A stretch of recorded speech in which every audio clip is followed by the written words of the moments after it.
You don't have to see me, but you can listen to me. And when I'm giving music therapy with my patients, I'm always on the same level.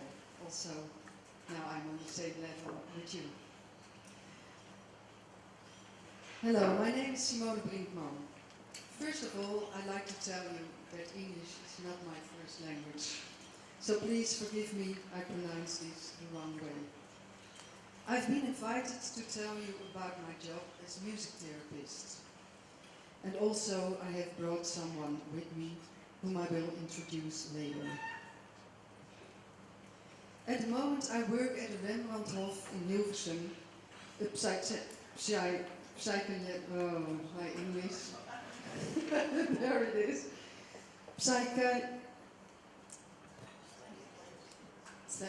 Psychiatric Hospital from GGZ Central Holland. What does a music therapist do actually? I've noticed that a lot of people have the wrong idea on what I do as a music therapist. They think that I try to bring people on higher levels with singing bowls and ritual music. Or they see me, music therapists, as people who put on a nice relaxing music. Instead of all that, I'm part of a multidisciplinary team that consists of psychiatrists, psychotherapists, psychologists, and coaches and nurses. We work with patients with mood and anxiety disorder and within psycho-ontology, where aging problems go together with physical complaints. Now, what can listening to music mean to you? And can it maybe even affect, influence, or change your life? I'm convinced that you can do without music.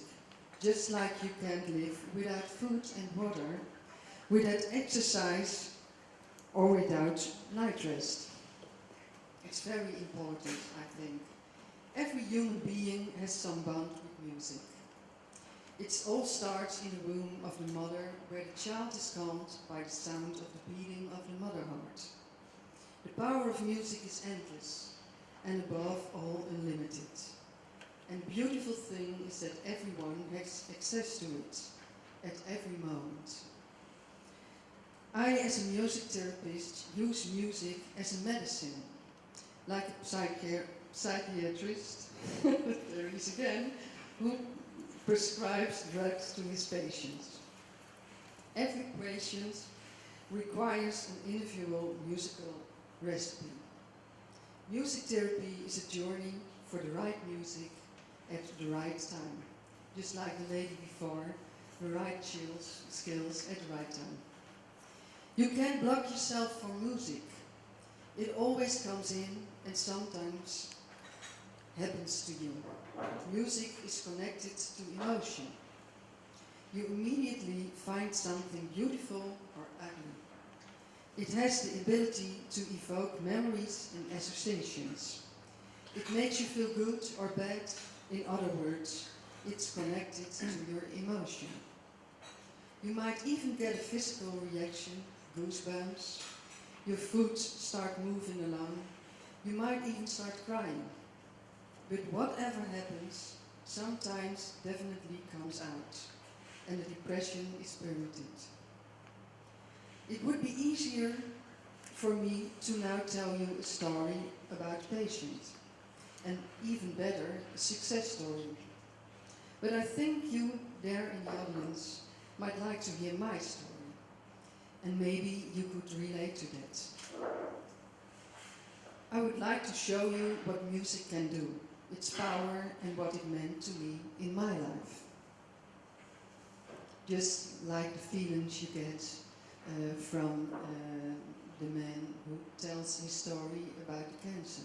You got a feeling, you feel it, what he's telling.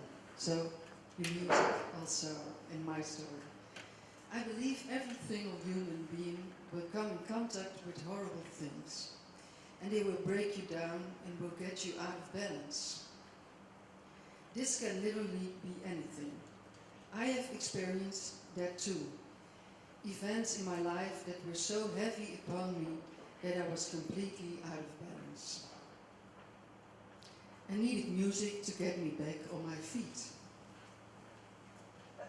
and to get toned down a little.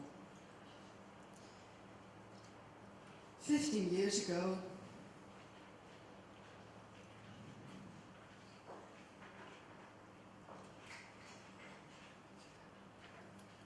I almost lost my husband.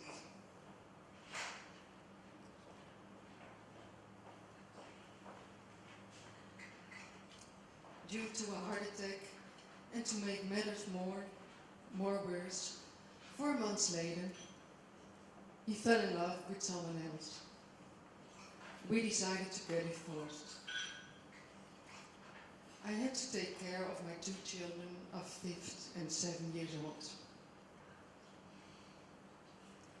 I had my work because I also had to survive financially with the cost of my mortgage. To make a long story short, I coped with a lot of insecurity and was often very afraid if I never turned out well again. My kids and my work as a music therapist kept me going on.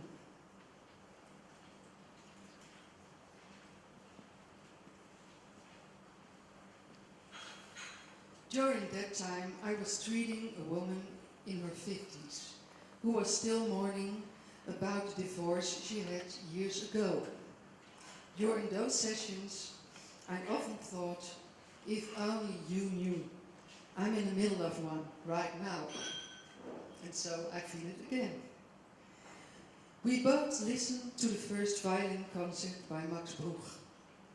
This is music with a lot of dynamics, great heights and deep lows, which you could easily compare to my life at that moment. My life during that time was literally in pieces. I had a lot of swings. Sometimes I fell at ease, sometimes really mad and incapable and powerless. I was afraid I could never get myself out of this. By listening to music that suited these emotions like sadness, anger, frustration or happiness, I allowed myself to have these feelings, and I could share them with the music. The person who composed this music had maybe felt the same way.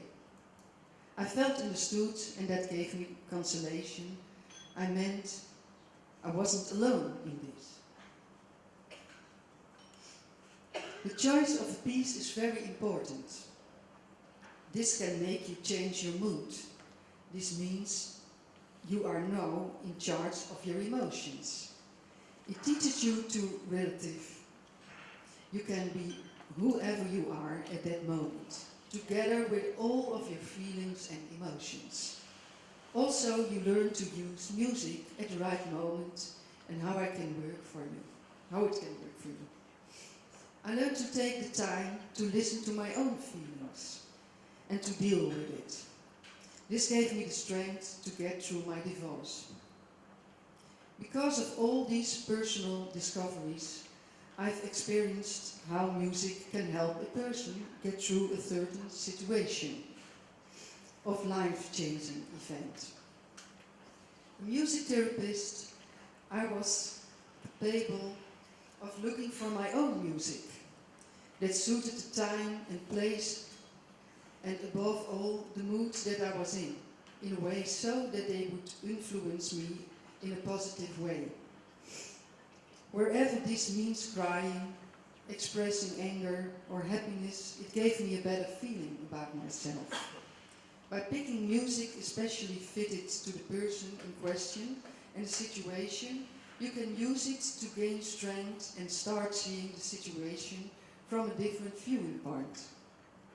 This would be ideal, but unfortunately, not everyone is capable of doing so at the moment that is necessary themselves. This is where I come in. As a therapist, I will search for the right music together with the patient for these moments when I can be there. In the middle of the night, When you start to puzzle over your life decisions, I simply can't be there. What we will do is we'll put a personal playlist together and put this on the computer, iPad, iPod, or even on a mobile phone. Any device you can carry around with you at any moment.